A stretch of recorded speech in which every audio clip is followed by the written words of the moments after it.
So for sure, mga maybe fans ay masaya at maligaya sapagkat present nga po si Bimbi at si Riza May Dizon kanina sa Eat Bulaga. And of course, yung mga supporter at fans nga po guys ng Singing Queen, malamang sa malamang ay maligaya rin po kayo sapagkat present po si Singing Queen Sam at Singing Queen KZ. Umpisahan muna natin sa prizes given na ibinahagi po ng Eat Bulaga. So guys, ang total prizes given na ibinahagi ng Eat Bulaga for today's episode ay 110,000 pesos. So sa 110,000 pesos guys na ibinahagi ng Eat Bulaga, 5,000 dito ay sa The Age is Right.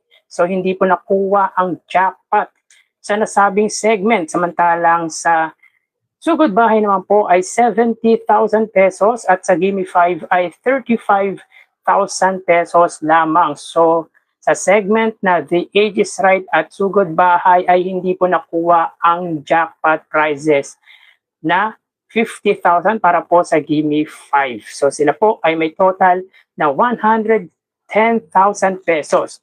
So in 3 days episode guys, meron pong total prizes given ang Eat Bulaga na 430,000 pesos. Mula Lunes hanggang ngayong episode po guys ay tumataginting na 430,000 pesos po ang naipamamahagi na pong papremyo ng pananghaliang programa ng Iconic Trio. Dahil nung Lunes po guys ay meron po silang 145,000 pesos. Kahapong episode Martes ay 175,000 pesos at ngayong araw po ay 110,000 pesos. Ang dahilan guys kung bakit mababa po ang papremyo na naibahagi or naibigay ng Eat Bulaga ngayong araw po ay dahil hindi nga po nakuha ang jackpot sa Gimme 5 at sa The Age is Right. Dahil kung nakuha po ang jackpot, malamang sa malamang ay mataas po sana ang papremyo na naibahagi or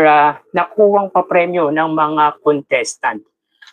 So magawi tayo guys sa ads na lumabas sa Eat Bulaga ngayong araw po.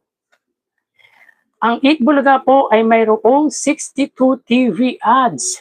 So mataas po ang ads na lumabas sa commercial load ng Eat Bulaga ngayong araw po. At by the way guys, live po ang episode ng Eat Bulaga. Live po, hindi po pre-recorded. At kanina po ay wala nga po pala si Bossing Vic Soto, si Wally Bayola, which is usually naman po ay nagpapagaling ng kanyang injury, at si Ryan Agoncillo na most likely ay busy dahil nga po isa po siya sa cast ng The Good Doctor. So yan po ang ilan sa pinagkakabisihan niya po ni Ryan Agoncillo. So ulitin natin guys, ang ads na lumabas sa Eat Bulaga today's episode ay 62 TV ads. So sa unang gap ay may 30 ads at sa ikalawang gap ay meron pong 32 TV ads. So buena mano guys, ang unang araw ng live episode ng Eat Bulaga ngayong linggong ito. At dahil dyan sa tatlong araw po na live or sa tatlong episode nga po ng Eat Bulaga, meron na po silang total of 173 TV ads. Dahil nung Lunes nga po ay 61 ads, nung Martes kahapong episode ay 50 ads at ngayong araw po ay 62 TV ads. So ulitin lang po natin guys, meron na pong total prizes given ang Eat Bulaga na 430,000 pesos at 173 TV ads nitong linggong ito. So kanina guys ay for sure ay masaya ang mga fans ng maybe ni Riza May Dizon at Bimbi sapagkat present nga po ang dalawa at kahit pa simpleng kulitan lamang po ang napanood natin sa dalawa ay kitang-kita po natin yung happiness ng dalawang bagets. Talagang napaka-natural po ng mga galawan nila sa Eat Bulaga. Hindi na kailangan pong magpa-sweet dahil sa konting tinginan, dikit lang at usapan lamang po.